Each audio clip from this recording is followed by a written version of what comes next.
This is a gaming laptop, and well, it runs rather hot. The CPU likes to throttle, the GPU, it's mostly fine, but still. But what if I told you that it didn't have to run quite as hot?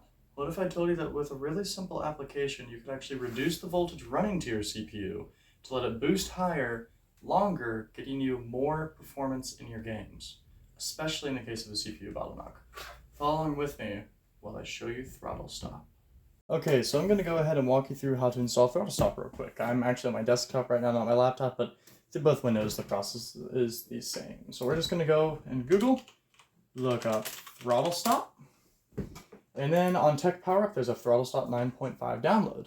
So then we're just going to click this little guy, choose a server, it really doesn't matter which, it gets downloaded, then just open it up, double click Throttlestop application, extract all,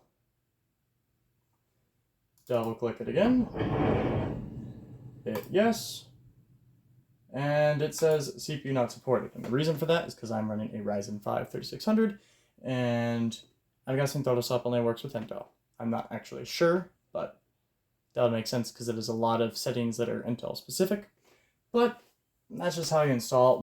Okay, so I've got Throttlestop running on my laptop here, and I'm going to walk you through the different options real quick so you can go ahead and start undervolting. So, the two things we're going to be dealing with the most, there's some other more advanced things in here that you can disable some different power states, I think, keep it locked to the maximum, that type of thing, but really we're just dealing with the maximum power state because your CPU should theoretically enter that when you're in a game. That's the only one you really need to worry about. So we're just going to be using Fiver and TPL. So the first thing we're going to do is go to TPL, which is Turbo Boost Power Limit, and drag this turbo time limit right here all the way to the right. This guy right here.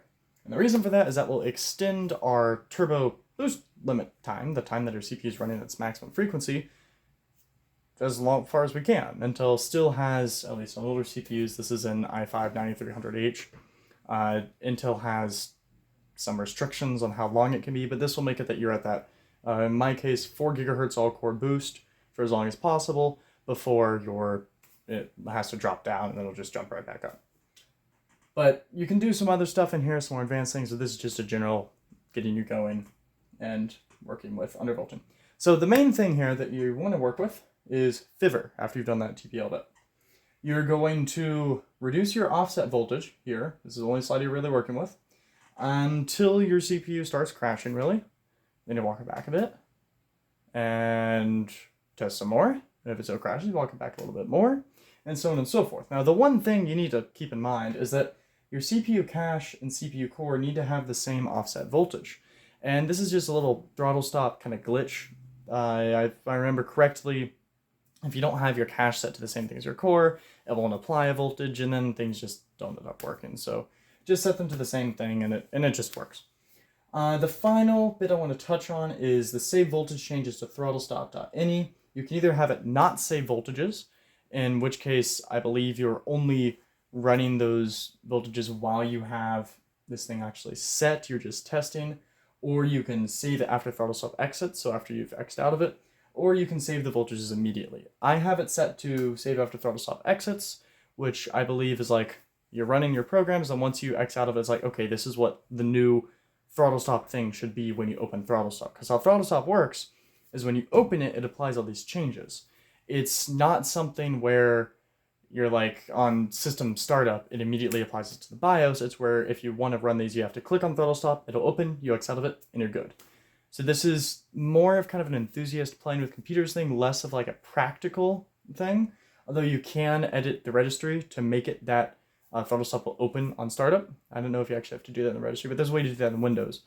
But set it to the after Throttlestop exits, so that way you're able to test stuff, and then after you X out of it, it will save, so that when you open Throttlestop, it will allow you to do that. If you do it immediately and you set a ridiculous voltage, and your computer crashes, then you're going to have to uninstall Throttlestop, or at least delete the Throttlestop.ini file before you're able to open it again, or every time you open it, your computer is going to blue screen. So it's basically move it to the side, get less voltage, do your thing. I'm not going to do too much more than just talk you through it on this because this is the first video I made in a long time. I'm a little bit rusty with it, just getting back into it because schoolwork has finally died down.